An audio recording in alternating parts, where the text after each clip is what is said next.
collapsed. Many died, many mamas died, and the information why did the collapse? Many not in the hospitals due to government came to their land without taking them permission, without negotiation, without nothing, taking thousands of plots of land without anything, and they have government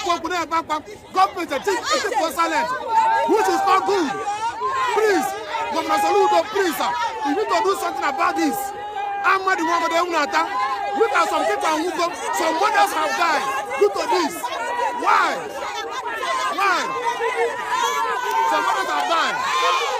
Not good. You need to do something about it. Look at.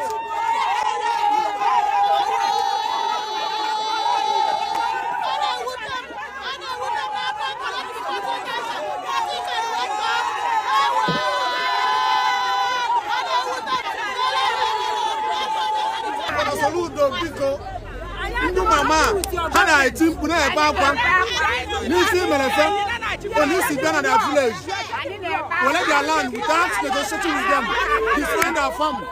They are not happy. Many Caterpillar na ba believe both in Kaiga Falagafe. And if I go by inside, listen, by inside Ngakwa Nka.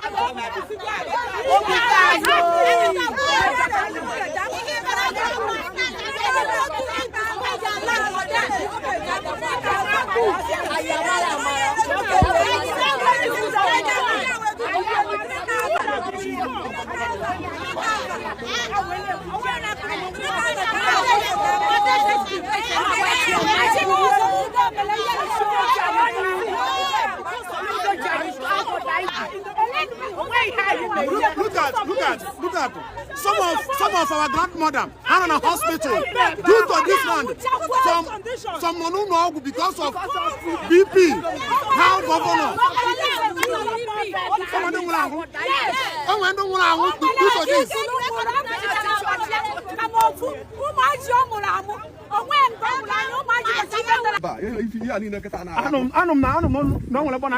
Yes.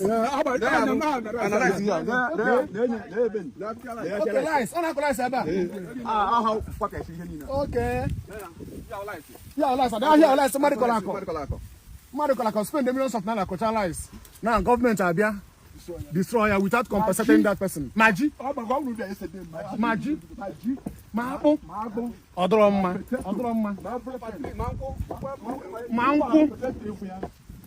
Umuibo. Anom na OMOGHO Anambra State. They can go on. OMOGHO Orumba North. Okay, OMOGHO Orumba North. Local government. Villager. Obone on social media can be gafun. Ebe ha na eme video na lament na ebe akwa. On Caterpillar si webia ban. Na level their land. On alkalize ebe. You have rice kanji naka. Rice. Ma akpo people Caterpillar na destroy hancha nine. Ma kibona weaver. Mango. Many things. Mango. So mango. So okay, cocoa plantation. So we also have rubber plantation is here. So Governor Soludo Abiana demolish all this, Biana level all the land. Now, the main thing is that the villagers, they don't know what Governor Soludo to Elova. How many hot or but my own is supposed to talk to them. Offer, Sifa, Anna, Atomi will Anna. Nano, off man, see I'm going to you. Mananka, nothing. Caterpillar goes, they destroy money. And I don't know many people won't go because of this. So they won't go BP. I don't know why they even back raps. So I got no from the villagers. I got when so I know from the people of OMOGHO. So Alpha Mobo John and Aqua, Amo OMOGHO Orumba, North local government. Moabo Orubo, no Gablaga, Moabo driver, Moabo motor business. But they say, it was the one was 74 years. We set up the Omaka, Moto. Omaka, if I know we let some moto. Where there's a second cover Rubo. Now, there's a very called Rubo. If I have the Kembe this year, if I joke as in job, as I bear 119. And I don't think I got 1 no zone. And I know one about it. Omaka in a bag is your to Anobi. New start the Gabaga Jebo. anyị che na ịgbara ife wo ihe dịka 2 acre or 3 acre or 4 anyị na-agwa na ọ bụ 60,000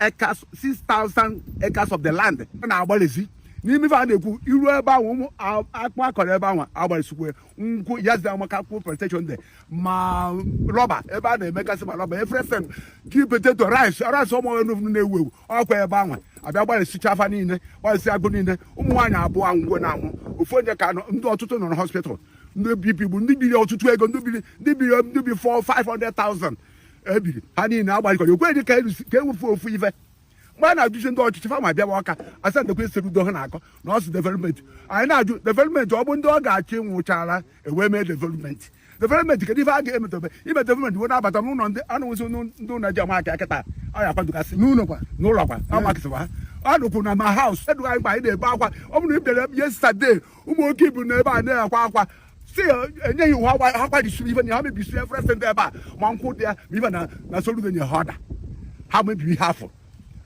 ibe nnukwu na ndị nwe ana esi tie kwuo n'okwu ana egozi mana ife ihe kwuru ya anyị na-akwa akwa ọkụ omegbu Chineke nọkwa n'elu igwe na-ene ife na-afụ ihe na-eme o nwekwara ka onye mechaa ikwe gị n'ịnọ ọrụ oyibo mgbe ị na-asịrị inwe problem na-asị ebe nsogbu si bịara gị nsogbu bịara na ụmụ ogbenye a na-akwa akwa ma ndị dị ime na-ada na-anwụgasị ọkwa n'isi onye aka ọ dị emechakwa Chineke ya jụọ chịkwa ihe na-ekwu na ife anyị gwara anyị ka debe akwa rugo today ụmụ ya otu sikwara ha ekwere na akwa ma na-egbuchasịrị fa adịghị ọ na-eji egbuchasị mgbe nwaanyị na-abụ kọ ịtọ ngworo ndị nọ n'ụlọ ọgwụ nọrọ ndị na-aya BP na-aya ọhụ ọnwụ ka ọ bụ a sị ma obere aka soro ụmụ Chukwu ka ụmụ ekwensu ka anyị bụ anyị sokwa na-ajụ Soludo asị na ọrụ atụ egwu afụ ọmụ ọ tụrụ votu. Good morning, everybody. Afam Chukwuebuka nwe meziri kola youth leader Ụmụnaba village n'ime ọmụọ biko aha anyụrụ n'enu gbakwala anyị yarị because anyị emele expect na ọhịa ka anyị afụ n'aka ebu gọvanọ wetagbo ụmụ everybody na ọmụọ pụtara effort ka anyị tụrụ Soludo ka Soludo chi anyị ka ọ gosi ọlụ ahụ ọkpọkwara anyị nkwa mana ihe anyị gaziri kwụla nke ikpeazụ a onye ha anya ọnụ okwu ife a na mụ na onwe m na amụrụ m ọrụ na Delta steeti bata ọmụ ọba anyị ka ihe ọkọchapụ na data set mọbata ọrụ ebe ka na-akọ abacha nje feed my family ebe ka na-akọ rice nje feed my family ebe ka na-eje mgbe na-egbucheta akwụ nji wele feed my family now even onye ọrụ kọlọ m ọrụ ebe ka na-agbapụ ụgwọ ọrụ agbalịla agbalị ọ kọlọ m almost 5 chains of 5 chains ebe a ichi chain na akwụkwọ n'ọrụ 120,000 the guy ka na-agba m ụgwọ ya mana dị ọrụ ọ kọlọ m agbalị egwu ya onwe ihe nwetara n'ime ya na onye aba echi ogbo m mma ọ bụrụ na development na-abata n'obodo ndị mmadụ na-anwụchasị our able governor we are not happy anyị chazi oge adịrị anyị mma all youth ọmụọ na-stand na-ekwu agwa ya okwu a anyị adịrị against n'ịchọ ibụla ịlụ development na community kama na ndị Igbo si na-akpa akpa ewela n'ute eji m afa m na afa youth Ụmụnaba youth ọmụọ wee na-asị go mee ife ka ọ dị mma we are not happy ụgwọ anyị jigasị ndị ji ebutecha ego wee ka ọlụ a ihe niile n'ụfụfụ ebe aba abacha ka ehipụrụ ebe abacha ndị nọ 2 months abacha ndị nọ 3 months ihe ehipụ niile ekwu na ha ekwuchara abacha ihe duchara ebe a n'ime ya abacha so anyị amakwa ka anyị esi wee weta ezi ego anyị echekwụwa ndị be anyị butegasịrị ego ma ndị ọlụlụ anyị ọlụ and ụmụaka anyị na-amụta anyị amazi ebe anyị ejebe apụ n'obu ọ bụrụ na enwere ebe ihe kreta anyị isi ọfịa beu then anyị abịawa were ụlọ ngwọdụ 1 plot anyị alụba ụlọ dị ya ụmụazị anyị abịa lụba ụlọ na anatọgbọ abụghịzi na anwawo na onwe ihe eji eme ụmụazị ka a na-amụta ụmụazị ebe aka na-erecha ha n'obu ebe aka isi nweta ha isi ebe eseli anyị enwe politeknik n'ọmụọ onwere kọmpanị nọ n'ọmụọ onwere ihe YouTube anyị na-eme gọọmenti ji echeta ya akwụghị ụgwọ ọ na-ekpe ebe nke anyị si enweta YouTube si enweta ife a ji eri ma ndị ụmụ nwaanyị be anyị ụmụ nwaanyị ndị okenye ụmụ nwaanyị ndị agadi ebe aka si enweta ife a na-eri biko ọja ka nsị ka anyị yutu ihe lizi nwaanyị anyị si ka anyị kwukwu otu ahụ ka Soludo ka ị mara ihe ị ga-eme ka ị mee ta avoid ọnwụ ike ịkọsụrụ mee ọnwụ ike na awa community wụ ọmụọ ka ọ kabego ndị nke nwụrụ anwụ bikos ọ bụ na ịkọntinu ọlụ anyị na-alụ damisiri chọ ikpochapụ ọmụọ niile and ọya asịsị na egwu atụ anyị si na egwu kristian ebere ife mụ na anya bụ ife na ọmaga ọ bụla ezigbo ife ka njọ ọnụ unu enweghị idea ihe ọ na-achọ ịlụ ebe nobody Industrial park at airport. What is airport? If you look at industrial park at airport. Airport. But I had the show. Because the land is too much. Even airport wale cannot if and as too much. Our people are going to resist development. Yes. They cannot resist development. But Yes. what we are saying is this: before you can develop a cast of land like this, more than 60,000 hectares of land like this, there should be an MOU. Yes. Consult the community, guide them along. So what we're asking is that we are taking on our way. None of us know what is coming here to do. We are here for a video, destroy other things. So even as at now, we still welcome him, but we are saying carry us along. Let us sign MOU. Yes. And our benefit Yes. in this kind of development that is coming. Okay? I need to development, but you don't have to force it on us. Anyway,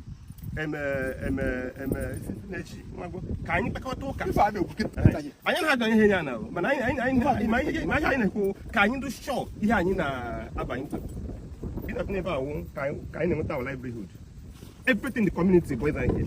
That lies somewhere in another way back. Like some more, yeah. That I forget and ever. Potato. Potato, my cocoa, my rubber plantation is also here. So everything has been destroyed. So where are we going to start again? Because abacha no agbaleduru onwele because mmade ọkụ ademebi ọkụ ibie ọkụ ademebi ọkụ ibie afọ ha mu reason why mmadu ga-eji wee bata tinye budeza na abacha efu na abacha efu na 2 months abacha efu na 1 month abacha efu na 3 months 4 months iwe ko ni spend o bu ekwe mmadu o tinye budeza ile ne the plot of cassava mmadu o biri ego jelu o bu ekwe gi itinye budeza butatu no settlement butatu na agreement itinye budeza kwale liye kwale kpoko onye bo onye aja sini afa bata ndị mmadu whether na bodo mmadu we na agba esi na abacha 2 months 3 months onye ebu ekwe ha abacha family man what ndị ya di anwụrụ anwụ ka natacha bute ego bịa kọ without no settlement without no akpa aburu abacha ndị onye abacha sia ihe ni na afụ na abacha ọdụkwa mma Governor Soludo, sir, please, you need to do something about this. You need to do something about this. The villagers, they are not rejecting development. How welcome go? They welcome you, but do the right thing. Do the right thing. You suppose they meet you. Gonna happen. All the that's it. Yes, because how much? Because as they are saying now, every caterpillar na abazi. Or look at village never na she will. All is too much. Every caterpillar na abana. Muno na work. I want to be about my brother. In fact, Anna in the in 3 hours, I cannot go land here. In 3 hours. Okay, you can't go it in 3 hours. All the too much. If I don't trace back, and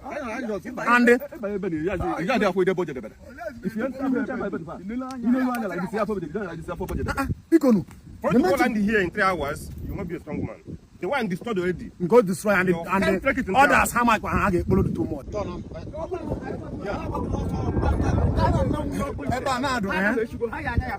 3 hours. Major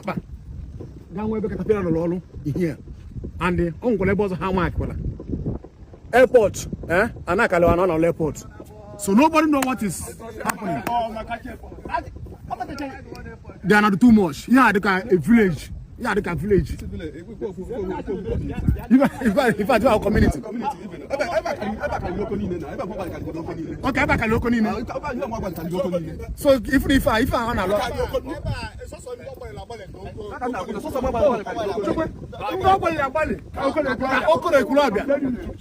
If I have a report, we don't know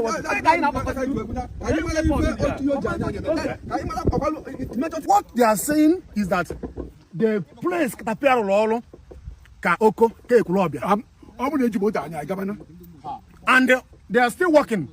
25 caterpillars. 25 caterpillars is working here. How many months now? 25 caterpillars. 25 caterpillars is how many months? 33.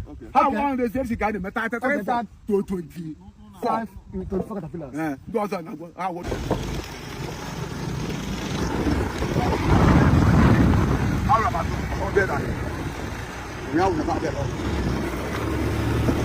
ya na too much ọ bụ na m nwee drone aga m ifenye drone m ọ na-afụ na ihe a karịrị village ọ karịrị village nwa gị eziokwu unu na ebe the village asị na-ekwu na ana katapila lugoro ọrụ na ya dị ana ebe katapila ka agbalị ka oko and the blood so if na in fact onwe ma ihe ha na-achị elu ebe a nobody can tell what is happening here nwa gị eziokwu o buru ibu dara buru ibu onye ji ọkpa aga-agacha nwa ebe a in next 5 hours or 3 hours so nobody know what is happening ọ bụ na m nwee drone now aga m ifenye drone menu na-afụ ihe niile a anyị na-egosi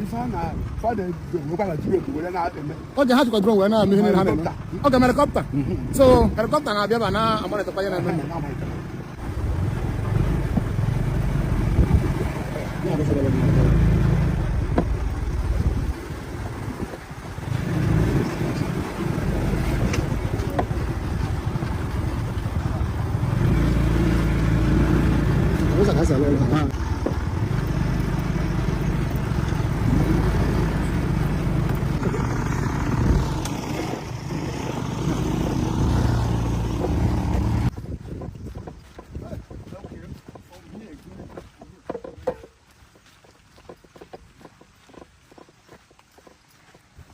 Look at cassava.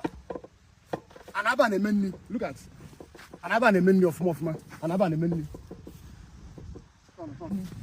On a collapse here. Look at the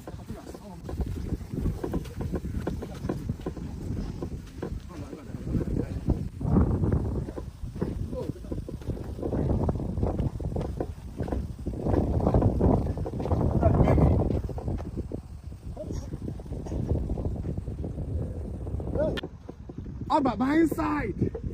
Nkakwa. Nka. No one is, so nobody know what is happening here. Nobody know what is happening here. So, but my own Obuka governor of Anambra State, we are meeting the village. For him to go and meet them, I have one-on-one. Can this do? Because if I had wrong. Now, our governor go caterpillar. How about you? One shot. You were down on that side. You will be waiting for Yana. Wow. Yeah. How about the chow? Our poor and your quick. I need to say, I'm running out and you're ready. When I need a day, I'll chat about the caterpillar body. And after that, I go na kwa gwa nyo. Papa here in the garden run correct.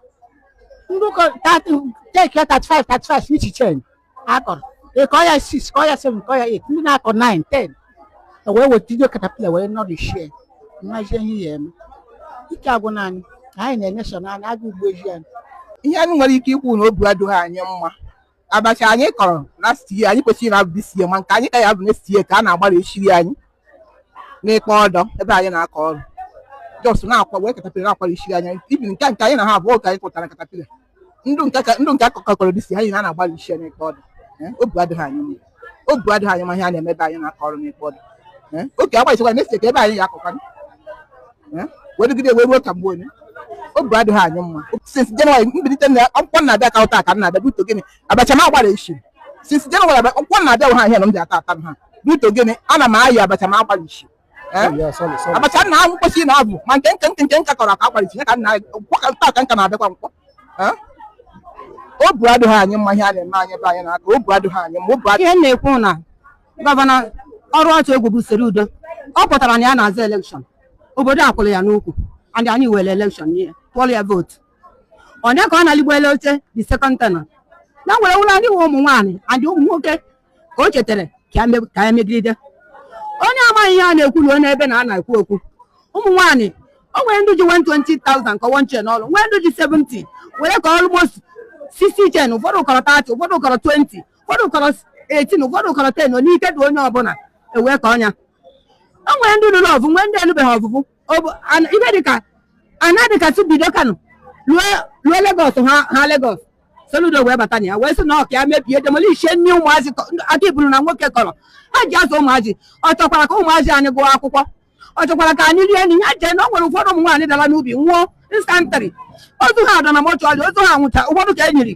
n'ihi na ị na-arịa ihe o ji adị ndụ onye ka isi ị na-arịa ihe o ji adụ ndụ ya adụ ndụ o nwere ụmụ nwaanyị ka ji agbado mkpọ mụrụ na awa ịbata na ya mkpadụ ga anyị Soludo na-erire ọ na-eri na-erisi eke na makwa na orie nri mgbadịga aba na ọmụwọ mgbadịga maka ọgbara ibe ihe ọ na-erisi ihe ọ ma nwunye bata orie n'ọkwa nsogbu ka ọ bụọrọ ya mana ihe anyị na-ekwu n'okwu a Soludo mara ya ihe o mebiri n'ọnwa ọbịa emekwa anya na ụmụ nwaanyị na-ebe akwa na-ebesi ike adị mma na onwe m ka na-ebe jee nye agbalịrị 18 chens agbalịrị ya n'ịkpa anya ike nkele na-ana n'iyi eleka ike ụmụ nwaanyị ibe m si ana n'iyi ike nwoke na-ana n'iyi ụmụazị na yunivesiti ọ na mgbadịga na anyị na-akọ ka anyị ji azụ ọ n'ọrụ ugbo ka anyị ji azụ ọbịa so baa n'ọrụ ugbo ke ka anyị chibazie nke anyị bụụla anyị mmehie nke anyị bụụla anyị ihe ọjọọ anyị anaghị asị ya developụ n'obodo nye developụ n'ala kama nyanya anyị efe nyanya anyị ebe na anyị achọ developmenti anyị ji adụ ndụ anyị ji ihe anyị chetara na na-adị ndụ nyanya anyị ebe n'ugbo ọtụkwa na onye anyere anyị abịa n'udo na Chukwu ya anụkwa na Chukwu ya azakwa ya ekpere Chukwu ya azakwa anyị ekpere anyị kpere maka akwụ ụmụ nwaanyị bere na-eru Chukwu ntị ọkwa na ọzọwa elekshọn ọsị na ihe eji abịakwute ụmụ nwaanyị na ha na-agwa Chukwu okwu ka anyị mara ka anyị si agwa Chukwu okwu ka o were win ya otu a ka anyị si agwa Chukwu okwu eluigwe ya emegide ya na anyị achọghị ya ọha ọsịa nọ n'elu na Chineke malite nchọ ya ya nọ n'elu ego obodo oyibo Chukwu bụ n'obodo oyibo ọ nọ na na-ekwu ya Chukwu nọ n'ala ọbagodu n'ime ana ọbagodu n'ite ọbụla esiri esi na Chukwu nọ ya olee esi ụmụ ọhala ụmụ nwaanyị ebe ha si adụ ndụ na ọ na-egbukwa anyị na-egbu anyị ka anyị na-eji ọbụla ozu dagere na famịlị ụfọdụ n'ihe ị nara n'iyi ọsụ na ya na-achị ọchị na-achịwakwa anyị anya asị ha ya achị na anyị ọ bụ na ọ na-ewute anyị ọ họkwanụ ka ọgwụ ọ dị m n'olu ndị be anyị gwanụ Soludo chaala anyị na anyị achọghị developmenti ya na-meele nwaanyị ebere na-emeela ụmụ nwaanyị ebere asị m nwaanyị dị ime bịara n'ịkpa ka ọ fụta abacha onye Abakaliki wee na-arụ ọrụ ugbo wee na-azụ ụmụ ya so ihe a ka ọ gbatara ka ya bịa maa maka tapịrọ na gbalịkwa bata vrida na tapịrọ nọ n'ụlọ ya woman tie mkpu hei sụọ ike na yara aba yes abịa na-agbụ ya mmiri si a na ya biko jekpozie di ya so di ya evu mechiri gbara bịa na-akpa ya sị biko ijikwa biko so na na-agba abacha ha were nwụọ gị nwụkwa na ị gaghị ahapụkarị ahụ ụmụazị so that woman di na moto di na machine mekene na aba because money ye grow so every na ga ma ọ dị ndụ ama m ọnwụ ama m na anyị je na ebe a na-arịa lekwe nwaanyị na-ekute mmiri je na-agbada woman mmiri ahụ ya niile jezie kwa dị wee bịazie bụrụ di woman wee na watago